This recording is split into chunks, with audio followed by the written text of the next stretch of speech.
What's up, guys and gals? Welcome back to the Nerd Castle. It is a beautiful morning in the world of HumanitZ. Okay, it's not that beautiful. There's not any light rays or god rays or anything else going on. And in fact, we live inside of a zombie-infested hellscape. But today, we're going to be taking a look at this game. I was sent a key. What is that right there? There we go. I can get through the door. I swear to God, not how I like to open a video. I'm going to be honest with you. The developers fired over a key this morning.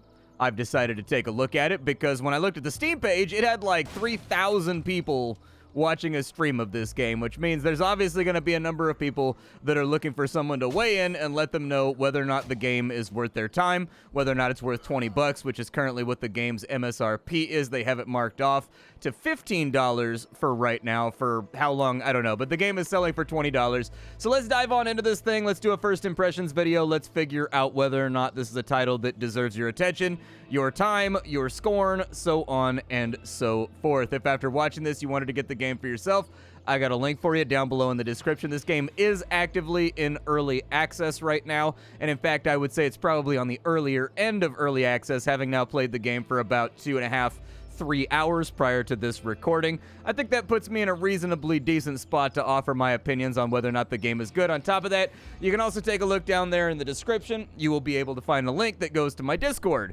I stream every single day. There's a whole lot more Splattercat content out there. In fact, I've been full-time on Twitch now for like 3 or 4 weeks, in all honesty, and I've still managed to do it without like missing any uploads or anything else. So if you wanted more Splattercat content, Discord and Twitch stream are listed down below. You're more than welcome to join me. HumanitZ, what is it? Ooh, that's a really nice bag. That's way better than the bag that I have. HumanitZ, what is it? Why should you care? Well, HumanitZ is another addition to the never-ending cavalcade of open-world multiplayer zombie survival sandboxes that you can fool around with, much in the same way that you can go get Surrounded, or much in the same way that you could go purchase Project Zomboid right now. HumanitZ's early access is now available for the general public to pick up. Apparently my bike helmet is broken. I'll swap into another one real fast. The game is currently on sale for 20 bucks, and it has a very large map that you're allowed to free roam in. You can build bases. I've been playing for about 3 hours, and I've wandered all the way down here to like an airfield.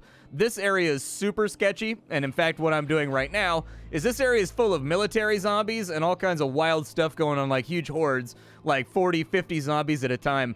I'm actually hunting down ammunition right now so that I can come back over here and like clear it out and sweep it and see if I can find anything, but then I got sidetracked. I found a big van over here that I was going to use as a mobile base because I don't feel like building one. That I can put all kinds of stuff in the back of it, but it's missing a car battery right now. So I'm sort of in the process of filtering through a million different houses, a million different vehicles, trying to find a car battery and seeing if that'll let me get the place fixed up. There are houses to loot in this game. There are cars to loot. Things seem fairly stamped out so far. From the first couple hours that I've played the game, I think I've only seen like 3 different house models. They're all more or less the same house model, in case you were wondering. Like, I've looted the same house now about, oh god, okay. Yeah, that's not ideal. Okay, let's go out this way, and then we'll go out this way. You can vault and you can mantle in this game, and in fact, it will save your life, so I definitely recommend you make use of it. We've got a number of zombies over here that all seem to want the smoke, so I'm just going to lay into them with this claw hammer here. We've already got one knocked out. That guy's picking up a little bit speed. Apparently, his dad bought him new Reeboks, and he's feeling speedy. He's doing the routine, you know, do you feel faster? Run around the store and let me see. But unfortunately, despite that adorable bonding experience, I'm going to have to bash his head in. Apparently, we took damage right there. Hitboxes in this game are very wispy and very unreliable. You never know exactly what the hitboxes are going to do. I've caught attacks from enemies when I'm easily like 10, 12 feet away from them. I'm definitely of the opinion that the hitboxes are going to need to be looked at. Alternatively, in the player's favor, when you swing at enemies, sometimes your weapon just passes straight the hell the middle through them. Depending on the angle, it seems to happen the most when you're at like a very slight northeastern or like northwestern or northeastern view with respect to where the camera is right now. So basically facing horizontally with a very slight angle. A lot of the time it seems like zombies at that angle just kind of like phase through your weapon, and it's been a repeated problem that's come up over and over and over again. So definitely a game that needs to have its hitboxes looked at, definitely needs to have those tightened up, and in fact needs to get a little bit more generous with regards to the isometry. Bottle of painkillers over there. That's a good item to find. I've already got a bunch of painkillers on me, but painkillers are... Oh, it was empty. Never mind. Painkillers are useful for restoring your HP. You can see a number of status meters down in the bottom left-hand corner of the screen. You're not going to find anything down there that's going to be wildly out of the ordinary from any other zombie survival sandbox that you've ever played. If you've played DayZ, you know exactly what to look for here. You've got a health meter, you've got a stamina meter, you've got a water meter, and you've got a food meter, and then of course you've got a temperature meter. To what extent the temperature meter has been utilized thus far in gameplay, I don't really know. It started snowing at one point when I was playing this game back when it was a demo, and like the meter changed colors, but I didn't seem to like lose any health or anything while it was in the process of changing colors. So I honestly can't tell you if it affected anything. You can execute zombies when they stumble and fall down like that. One of the things I do like is, in fact, the takedown animation is very satisfying to pull off. We got a liter of cola over here, Farvo. Let's go ahead and drink it. That'll help out with our water meter. There is a drinking animation for each individual object in the game, and then they just kind of like chuck it on the ground. That's another detail that I've enjoyed while playing, is that if I drink a can of soda, it's actually a can of soda in my hand, and then he just kind of like litters on the ground and throws it down there.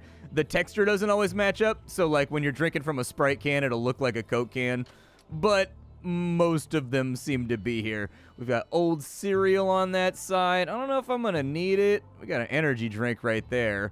I'll take the old cereal. There are little polish issues as well, like they didn't sweep the grass models out of the areas where they put down buildings, so like the grass is clipping through the floor. In fact, there are a lot of clipping problems in this game that you're going to come across if you play it for any extended amount of time. I get the feeling that this game was put together with kind of like a good enough is good enough mentality, where you're not going to find a whole lot of polished bells and whistles here. And unfortunately, at the Nerd Castle, I expect polished bells and whistles, independent of whether or not it's an early access.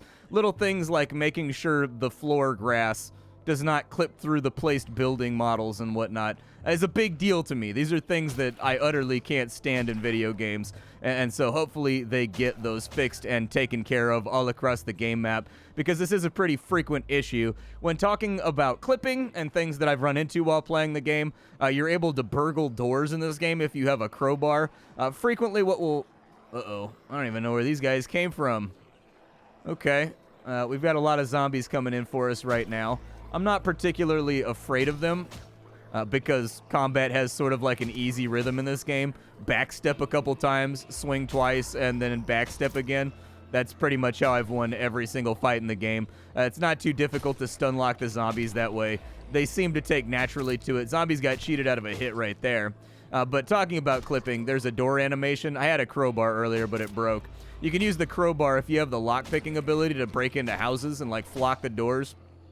And so anyways, oh, it's not letting me execute. Bummer. Wanted to execute right there.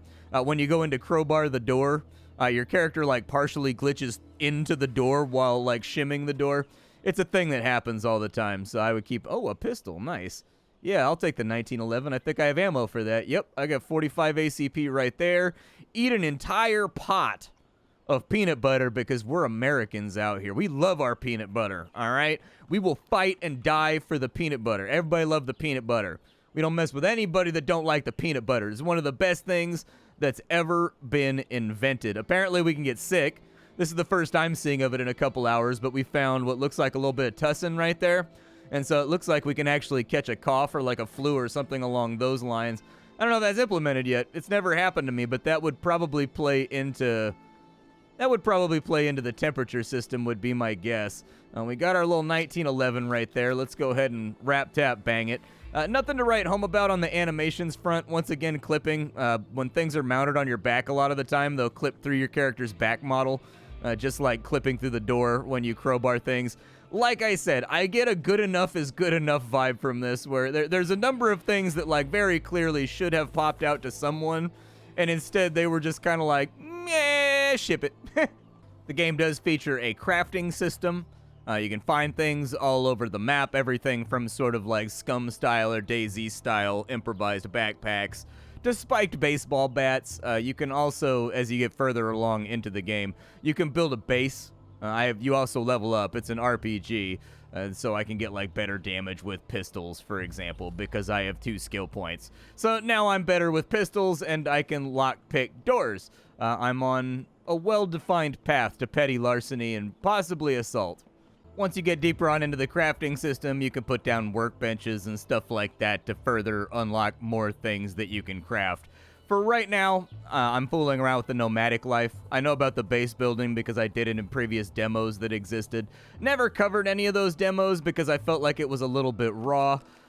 But with the game where it's at right now and charging 20 bucks, I figured let me get a video on out there just in case anybody's looking to see, because there's obviously like 3,000 people watching the game on Steam as I'm recording this. I need a new shirt, by the way. You thought that I was wearing long johns, huh? No, this is not a thermal. That's just how white I am. That's just how pale my character is. He has never before been kissed by the grace of the sun god. Ever. Never been to the beach. Never really made any attempt, in all honesty. And we'll throw on a hoodie real fast, and we'll kind of protect our modesty, although I'll be honest with you, if I had abs and pectoral muscles, I don't think that I would ever stop walking around shirtless. Like, I would just be perpetually shirtless, and I wouldn't even apologize for it. We've got liquor, we've got pork and beans. I'm full up on my hunger meter. They did miss a perfectly good opportunity here to color code these and have these little background meters go. So, like, this fill does not go away depending on how low your energy is or whatever's been happening with it. It should. This background should go down as it reduces in number over here. Treat them like meters. And it should also change color from, like, blue to green to yellow to red as it gets lower and lower. This meter does it right here for the temperature, but these guys right here, they don't do that. It seems like a missed opportunity for the UI. Long life milk, hope it's not gone off. No, I'm good, man. I don't want to taste that at all. That seems like a really bad idea that's not going to work out for me. Go ahead and open this door up. Doors are a frequent problem in this game. So if you're opening a door from the inside, you get animation locked. So, like, you open a door and the door will shove you back into zombies, or even worse, it'll shove you back into a corner and you'll get stuck behind the door while zombies beat on you until you close the door. They need to get rid of the animation lock for opening doors, basically, so that you can trigger a door and step back and not get swept by the collision into the wall or get stuck in like a weird spot. Let's continue looting these houses over here.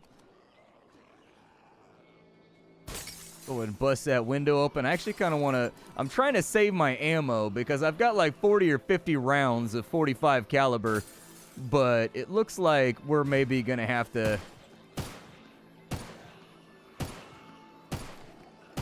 There we go. Do I have to click on their head for it to work? Oh, I might have to. I don't know. It's kind of hard to say.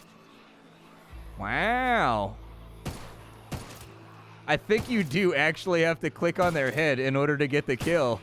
So that's a nice little detail. I like that. I haven't played around with guns too much in the current build, just because I haven't really found that much ammo. But yeah, it does look like you kind of have to head pop them. It might be easier to use a shotgun for this. There we go. Just go to sleep, little buddies. Gunplay in this game feels pretty good to me. I mean, all the animations are bad and seem like they came directly out of an asset pack, but the gunplay feels all right. Mostly due to that, I think the fact that they've selected good sound effects, and then they've also kind of made use of like very slight zoom-ins and things of that. I shouldn't have done that. I'm animation locked. Yep. I was going to say, other enemies can still attack you while you're animation locked, executing other zombies. They don't do the Kung Fu movie thing in this where they just stand around waiting for you to get done murdering somebody, kind of like they used to in old State of Decay or whatever. We've got tuna. We've got some purification tablets. I think I'll drink an energy drink real fast because my energy meter is looking a little bit rough right now, and I'd like for that to go up. Yeah, we're not regenerating past 76 right now. The UI in this game, a weird thing that you'll note is that, like, it seems to not be able to make up its mind a lot of the time about any kind of, like, unified control scheme. So what I mean by that is, depending on the item you look at, left click can consume, right click can consume, Like, depending on whether it's like over here or over here, it seems to alternate rapidly between wanting the player to left click and right click in order to activate things or drop things. I'll try to point it out the next time that it happens, but inside our inventory, there you go. So like gun repair kit, for example, you got to left click to use that one. But if we're looting an enemy and you take a look, everything swaps over to right click to be activated. Weird things like that exist inside the UI, and these aren't the kind of things that I think pop out to everybody, but they definitely pop out to me as a guy that does really lightweight previews talking about whether or not a game is worth it. Like I said, good enough is good enough is like all throughout this game, where there's just all kinds of weird little eyebrow-raising things where you're like, ah! And I keep noticing them like over and over and over again. Like I tried to come into this one with sort of like an open mind, you know what I mean? Because when you've been doing this for as long as I have, I've been doing these preview videos now for like 10 years. I've previewed a lot of games that have existed out there. And so, wait, where did those rags go? Oh, they're in my inventory. Okay. I've previewed a lot of games, and as a zombie fan, I've previewed a lot of zombie survival games as well. And so, these are kind of on a checklist of things I've learned to look for when it comes to warning signs that maybe you're not walking into the next Project Zomboid. Maybe you're walking into like the next War Z. And so little things like the UI not always being unified and what clicks do what. And things like your character sort of like bugging through walls when you're crowbarring doors. Hey, a security van. You got a battery? What do you have? You got anything going on? Nope. Nothing. Not a damn thing. Oops, I didn't mean to do that. You can use repair kits in order to like repair cars up if you find one that's in bad shape. As of yet, I haven't seen like a single car battery. I keep finding fertilizer and things like that, so I'm guessing you can farm. I don't know if like the game wants me to settle. Like maybe the base building was supposed to be kind of like the big draw for this title. But I don't know. I always live like nomadic when I play stuff like this in Project Zomboid. It's pretty rare that I have a base. I usually just use like a car or like an RV or something in order to make myself constantly mobile. Another one bites the dust. I think these guys right here with the big old dicky-doo tend to take a lot more hits than the other ones. Oh god, there's a runner. Wait for my energy. Okay, he got a couple good hits off on me, but he's dead now. If you don't know what a dicky-doo is, it's where your tummy stick out further than your dicky-doo, aka Dunlap syndrome. We got crisps right there. We'll go ahead and eat those to get the meter back up. And then, you know, we'll just litter the package on the ground because, like, it's the post-apocalypse. Who cares, dude? Nobody's even checking on this stuff anymore. There's, like, no penalty for just, like, throwing all your problems on the ground and forgetting about them. One thing I think the game does very well is enemy density. I talked about that previously. This game is positively crawling with zombies, like, all over the place. And things like discharging a firearm. One thing that I do enjoy is that it has consequences. Like, if you go into a situation being like, yeah, dude, let's bust off some caps, you are 100% going to draw in every zombie. And in fact, I think the game may spawn zombies from just outside your sight line as well. Because I've had a couple experiences now where I swear to God, like, I cleared in a direction, but then there was a bunch of zombies there. Just kind of like, they would just come from a direction that I swear to God I had already killed everything in. And so I think there may also be some kind of like respawn factor that plays in. As you can see, they reuse the same house model over and over and over and over again. This is one of the big warning signs to me. Like, I know that every game does this to a certain extent, but usually there's some level of all the furniture being moved around or redecorated. In this game, they just repeatedly give you like the same two house models over and over and over and over again. And so of all the things, I would work on the clipping, and then I would also work on getting a lot more interior floor plans into the game, because there's not a whole lot of them. The majority of the garages kind of look the same. The majority of the houses kind of look the same. Oh, the SUV's locked, eh? And I can't get in there either. Bummer. Can I, like, bash out the back window? Oh. Hello. Apparently, it's the same lockpicking game from Fallout. We should be good now. We found, actually, apparently some kind of prepper car. Got a bunch of goodies in here. The 12-gauge shells are what I'm the most interested in. I want those by far more than everything else. I have 50 cal on me. I don't have a gun that shoots 50 cal. Oh, there's a tactical shotgun right there instead of... Yeah, so let's take the tactical shotguns. They're 57% durability. But I'm going to throw that guy on the ground. I don't think there's a way to, like, reclaim your ammunition either. Oh, never mind. It looks like it, like, I guess unloads it when you drops it. That's fine, but I'd like to see the ability to, like, manually cycle the chambers and, like, move things around, too. We can only really have, like, one big gun. I would take the shotgun for sure, I think, just because... How many does this hold? 6 shells? 8 shells. Very nice. Loads a little bit faster, too. Good. Well, I'm glad we found some sweet loot around here. But the one reason, like, with the stamped out assets are a mistake, in my opinion, is largely due to the fact that it kind of, like, makes exploration a lot less interesting. Now, the game does have points of interest. So, like, I really liked the airport when I was there. But the reason why I really liked the airport when I was there is that because everything in the airport was unique. Like, it was stuff that I hadn't seen before. And so that just sort of implies, like, how starved I was after a couple hours of playing the game and going through the same 2 models of house over and over again, and the same 2 models of shed, and the same, you know, 2 models of outdoor garage and all that kind of stuff.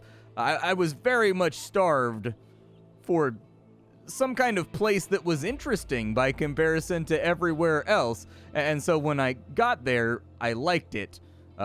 That's a problem. You want the whole world to kind of have that same feeling of exploration and interest. To bring up games that do that very, very well. So I think the elephant in the room here due to price point and due to everything else is Project Zomboid. Project Zomboid is also $20. We got 10% left on this pipe wrench. I'm going to swap it out for that hammer right there. I'm going to take them painkillers. We do have a gear right there, but I don't know if I need it. Got arrows inside of there. Don't think I need those either. We've got a Yotata. Yotata. With nothing inside of it. Unfortunately, stripped for parts entirely. Still, we got fireworks. We've got a hatchet right there. You can chop down trees in this game. That's a thing. You collect wood from chopping down trees. You get sticks. You build a base. You make workbenches. All boilerplate stuff right there that you've seen in other games. But I did get the hatchet on me just so in the off chance we decided to build a base, we could build a base. But I don't know, man. Maybe we'll do that at another time. I was hoping we'd also recover a vehicle here on camera. Maybe I'll just keep looking around. So it's important to note that I've walked the entire map thus far. In one of the earlier demos that I didn't cover, I did actually fix and repair a car. I mostly have the van over there repaired as well. I just need a car battery. But there's not going to be a whole lot on the in-between areas in this title.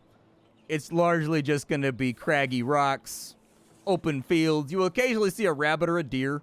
You can do hunting. You can do trapping, that kind of stuff inside of this title if you're interested in that.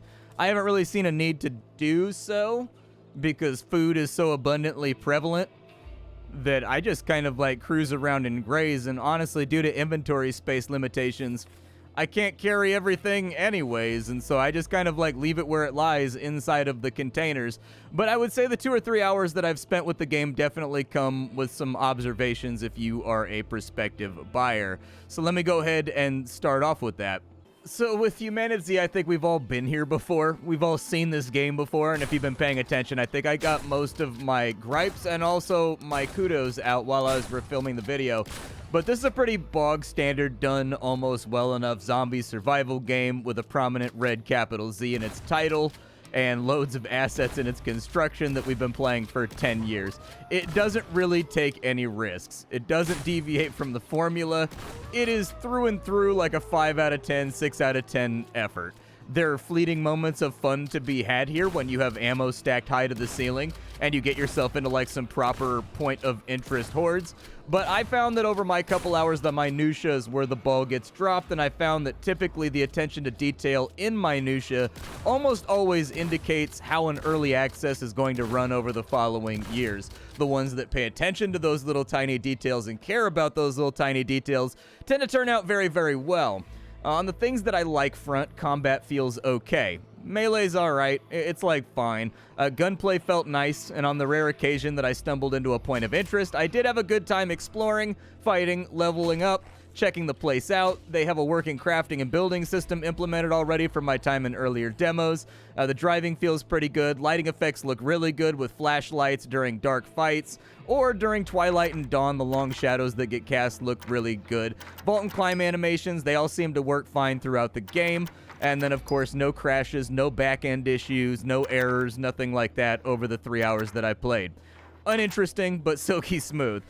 From there, the game copy-pastas a bit too much for my liking. Within about 45 minutes, the non-point of interest world and suburbs, I found that I was coming across the same houses, with the same floor plan, the same furniture layout, the same lootable spots. And that's where I initially started to yawn a little bit. More personal detail needs to be spread throughout the suburban game world, since that's where you spend the majority of your time, because you need to loot there in order to go to the cool points of interest that have tons of zombies and swarm you, and then you can get into massive gunfights. You want the build-up to be just as interesting as the crescendo. The environment in the suburbs is never used, as far as I saw, to tell an emergent story about what happened in this home, or, you know, there's no dead guy in a bathroom with a bunch of claw marks on the door outside, starved to death in the bathtub, or anything like that. They just don't make use of that important storytelling implement. As far as I can tell, the same family owns every single house in the entire game and decorates them all identically, with one cabinet in the corner and a completely empty garage. There's also issues with animations. They're a little wonky and jittery. There's a lot of clipping. There's a lot of weird clipping issues all over the place that need to be cleaned up. Hitboxes are inconsistent, mostly along the horizontal axis, assuming that the camera is facing forward with the player facing up. Left and right, like 10 degrees up from both of those. Hitboxes get really weird with both guns and melee, where you can watch your bullets go straight through guys. You can watch your hammer go straight through a zombie's head and inflict no damage. Things like that all need to be taken care of.